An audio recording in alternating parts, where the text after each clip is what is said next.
दो मुल्क मजहब के नाम पर बनाए गए थे और आज मैं जिम्मेदारी के साथ कह रहा हूं कि 75-80 साल के बाद ये दोनों मुल्क नाकाम स्टेट हैं, फेल्ड स्टेट हैं। एक का नाम पाकिस्तान है, दूसरे का नाम इजराइल है। हम उम्मीद करते हैं कि देश के प्रधानमंत्री पाकिस्तान से आए हुए आतंकवादी और पाकिस्तान जैसे एक फेल्ड स्टेट के खिलाफ वो एक मौसर कार्रवाई करेंगे, ऐसा इकदाम करेंगे कि दोबारा पाकिस्तान 100 मरतबा सोचेगा कि भारत की सरजमीन में आकर किसी को मारने के बारे में।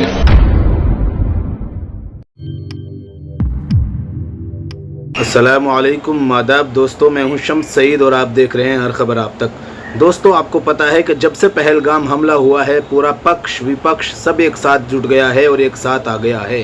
और इससे सबसे ज़्यादा महत्वपूर्ण बात यह है कि दोस्तों असदुद्दीन ओवैसी MIM लीडर और MIM के जो कायद हैं और मुसलमानों के सबसे बड़े नेता कहे जाने वाले असदुद्दीन ओवैसी लगातार पाकिस्तान के ख़िलाफ़ बयानबाजी कर रहे हैं और पाकिस्तान के ऊपर ज़बरदस्त और धुआंधार भाषणबाजी कर रहे हैं। अभी उनका ताज़ा बयान वायरल हो रहा है और उनको MIM का जो उनका हैक्स हैंडल है, ट्विटर है, उन्होंने उसको पोस्ट किया है कि पाकिस्तान भारत में किसी को मारने से पहले 100 बार सोचेगा। बैरिस्टर असदुद्दीन ओवैसी ने नरेंद्र मोदी सरकार से आतंकियों के खिलाफ सख्त कार्रवाई की मांग की है। ये वीडियो दरअसल आपको बता दें कि किस तरह से उन्होंने कई सारे वीडियो को ट्वीट किया है और लिखा है कि पहलगाम में जो मारे गए हैं उनको शहीद का दर्जा दिया जाए। और ये भी कहा है कि पहलगाम हमले पर जो हिंदू मुस्लिम लोग कर रहे हैं वो लश्कर तैयबा को खुश करने का काम कर रहे हैं।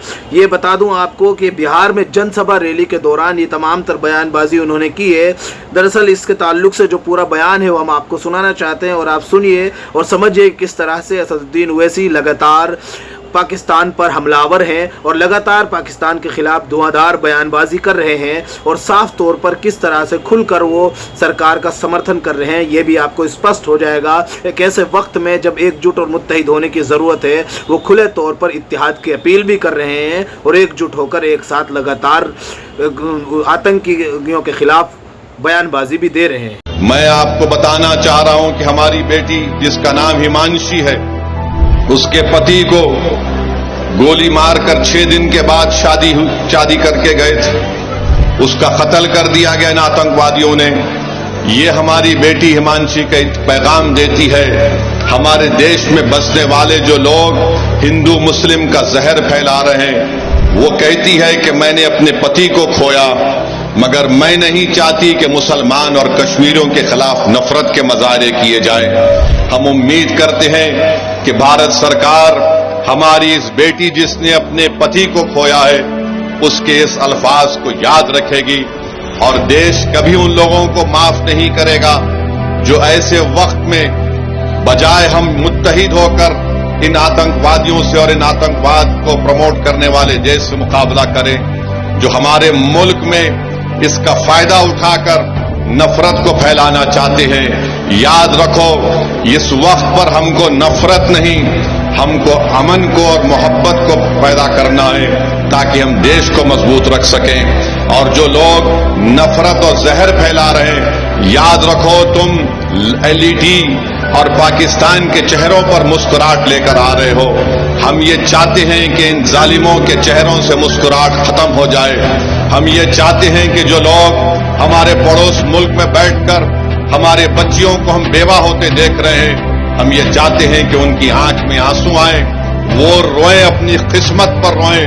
और आज ये वक्त है कि भारत को एक मुत्तहिदा तौर पर ऐसे लोगों के खिलाफ पैगाम देना है। खुद सोचिए थोड़ी देर के लिए, अपने दिलो दिमाग पर जोर। एक बेटी है, आपकी एक बहन है जिसकी 6 दिन पहले शादी हुई थी और 6 दिन के बाद वो और उसका शौहर शादी की पहली खुशी मनाने के लिए, जिसके उसके हाथों से मेहंदी भी नहीं उतरी होगी, वो जाती है और उसकी आंखों के सामने उसके पति को, जिसके 6 दिन पहले उसकी शादी हुई थी, उसके सर पर गोली मारकर उसकी जान ले ली जाती है क्योंकि वो हिंदू था, वो कलमा नहीं बोल सका। आप अपने दिलो दिमाग पर जोर डालकर सोचिए कि हमारी एक बेटी है जिसकी 2 महीने पहले शादी हुई और वो 2 महीने की शादी के बाद जब पहलगाम में बेसरन मीडोस को जाती है तो वहां पर भी उसके आंखों के सामने उसकी पति को उसके सर पर गोली मार दी जाती है।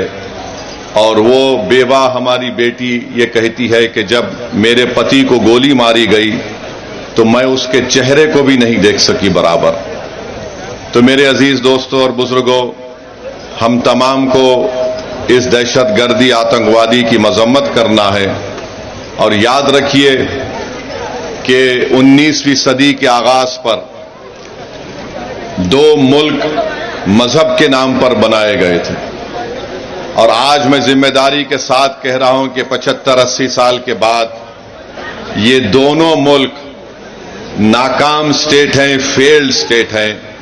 एक का नाम पाकिस्तान है, दूसरे का नाम इजराइल है। ये दोनों भी मजहब की बुनियाद पर बनाए गए थे।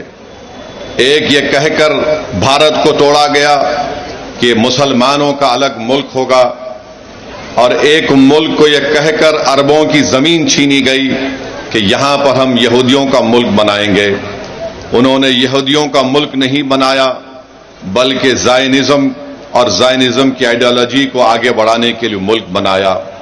ये दोनों ममालिक एक फेल्ड स्टेट है जहां पर उन्हीं के मुल्क में लोगों पर जुल्म किया जाता है। तो हम उम्मीद करते हैं कि हमारी सरकार, इस देश के प्रधानमंत्री, ये जो आतंकवादी हमला हुआ है, बुज़दिलाना हमला हुआ है, वो उस पर मौसर कार्रवाई करेंगे, मरने वालों को वो इंसाफ दिलाएंगे। और हम उम्मीद करते हैं कि हमेशा के लिए पाकिस्तान से जो आतंकवादी हमारे देश में आकर मासूम लोगों की जानें लेते हैं, चाहे वो हमारी बेटियां हों या फिर वर्दी पहनने वाले हमारे नौजवान बेटे हों, इन आतंकवादी हमले को खत्म करने के लिए हम उम्मीद करते हैं कि देश के प्रधानमंत्री पाकिस्तान से आए हुए आतंकवादी और पाकिस्तान जैसे एक फेल्ड स्टेट के खिलाफ वो एक मौसर कार्रवाई करेंगे, ऐसा इकदाम करेंगे कि दोबारा पाकिस्तान 100 मरतबा सोचेगा कि भारत की सरजमीन में आकर किसी को मारने के बारे में। अंत में आपसे निवेदन है कि आप हमारे इस चैनल को सब्सक्राइब ज़रूर कीजिएगा और हमारे फेसबुक पेज हर खबर आप तक को भी ज़रूर फॉलो कीजिएगा, ताकि आप तक वो खबरें पहुंचती रहें जिनको गोदी मीडिया नहीं दिखाता है। ख़ास तौर से वो छोटी खबरें बनाकर जिनको गुजार दिया जाता है, वो इम्पोर्टेंट खबरें आप तक पहुंचती रहें। फ़िलहाल इन तस्वीरों में इतना ही। आगे फिर मुलाकात होगी आपसे किसी ऐसी ही खबर के साथ। तब तक के लिए जय हिंद, धन्यवाद दोस्तों।